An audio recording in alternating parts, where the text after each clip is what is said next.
What's wrong with death, sir? Why can't we treat death with a certain amount of humanity and dignity and decency and, God forbid, maybe even humor? Morning, guys. It's August 12th. I'm Chris. I'm Mike. And it's a bit of a sad day here and everywhere. Robin Williams passed away yesterday. It was a very tragic and very sudden death.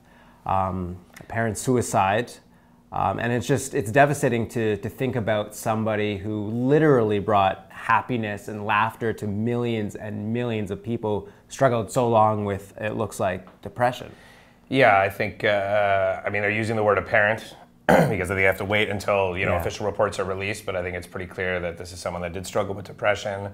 You almost get the feeling from all the shout-outs that he's getting from celebrities that those who knew him knew that this was an ongoing struggle, and I kind of find it weird that being such a big movie guy, that wasn't, I guess he was a bit off my radar lately, but that wasn't something that I remember reading a lot about. But I get the feeling that comedians and a lot of talents do wrestle with demons that we don't really hear a lot about. I mean, well, he was known to have, substance abuse issues maybe like decades ago, He kind of struggled when he was, he was known for his energy, and that energy came from somewhere.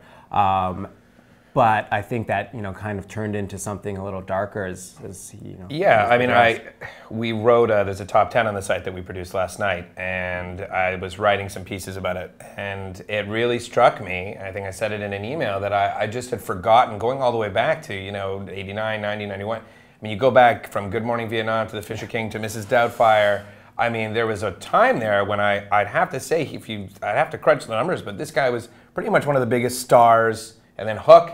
Like in Hollywood, in the early to mid 90s, there were probably only, Tom Hanks wasn't Tom Hanks yet, Oh, yeah. He was the Tom Hanks before Tom Hanks was Tom Hanks, and I think... No, I grew up in those movies, like Hook for me as a kid was just one of the best movies ever made. I'd watch it over and over again, and he was brilliant in it. And that was kind of his charm, was that he could be funny, he could be very dramatic and emotional, and it was... Yeah, which is a tough thing, and there's so many roles that call for that. Good Will Hunting is probably the best example, because that guy needs to be, super charming, affable, likable Boston guy, but carries around a tremendous amount of sadness the whole film about his wife, and you never even meet her, you never even barely even, I think, see a picture of her, and, I was thinking about this when I was writing last night, that you can be a talented actor, but what makes a great actor, I think, is bringing real emotion, to your scenes that you can kind of channel from that's actually going on inside you. Most artists are somewhat tormented. I think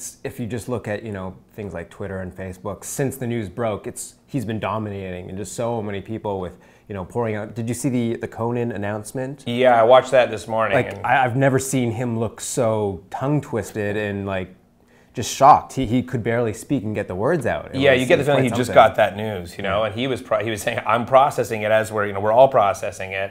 That must have been a real tall order for him.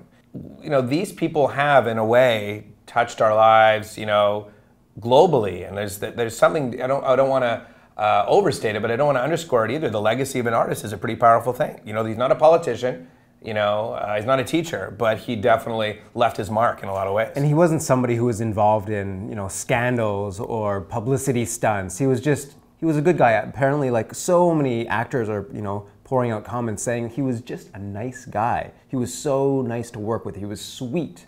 And you can't really say that about very many people in Hollywood. Yeah, I think Will Arnett said that on the Conan show. He was saying and he was the third or fourth person I had heard saying some of that. He was as nice as he was funny. It was that was kind of saying something. Yeah, which is saying something for a guy that was that outrageous. I think we'll have to throw to some clips here, and we'll let our editor give a little montage of some of these great moments. All-time favorite Robin Williams movie? I was thinking about it last night, but I think, if I don't call it a Robin Williams movie, the best movie for me that he's ever been in has been Good Will Hunting. I mean, Good Will Hunting is just, as a guy who saw that movie at the right time and the right place, and there's so many quotable lines, and his role and his interaction with Matt Damon. I haven't heard a statement from Matt Damon yet, but I'm sure there'll be something coming from him and Ben Affleck pretty soon.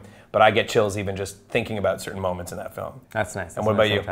I'm going to say Good Morning Vietnam. Wow. I know it's a little off the radar for some people, a little earlier in his, before Mrs. Doubtfire and Hook and stuff like that. but there was, I think he was allowed to do a lot more in that movie to kind of improv when he was just doing his radio spots. Yeah. And you could just see him like shining through. That was pure him. Yeah, that was a lot of fun. But you know, as you were talking, I don't know, I think I have to say it's a tie. I forgot completely one of my favorite movies of all time, actually. It's on my Facebook feed as one of my favorite movies of all time, actually. It's Dead Poets Society. Oh, yeah, that's fantastic. Oh, Captain, my Captain. I mean, we're going to be seeing that everywhere. In fact, let's just get to some clips and stop listening to us ramble. Carpe diem, guys. Carpe diem. Good morning, Vietnam! What am I? I'm Papa, the sailor. Oh, you hear me, Jaded City? It's amazing. Excuse me. It's miraculous. Professor, it's gone.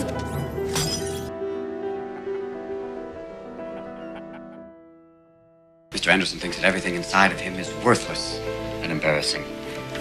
Isn't that right, Todd? And that's your worst fear. I think you're wrong. And I've been knocked out several times. If I could just have that first kiss, and I won't be distant. I'll come back in the morning and I'll call you if you let me. Excuse me? Are you looking at me? Did you rub my lamp? I'm a hippo granny who could hip-hop, bebop, dance till you drop, and yo-yo make a wicked cup of coo-coo. You don't know about real loss, because that only occurs when you love something more than you love yourself. Get the goddamn pinky down. All right, make your fingers like iron, all right? Yeah, and stop trembling. Hold the knife boldly and straight. Oh, God, I pierced the toes. So what? I'm terrified. My father told me you should always face what you're afraid of. Thoreau said most men lead lives of quiet desperation. Don't be resigned to that. Break out. This is not a test. This is rock and roll. Captain, my captain. Sit down, Mr. Anderson. You treat a disease, you win, you lose. You treat a person, I guarantee you'll win.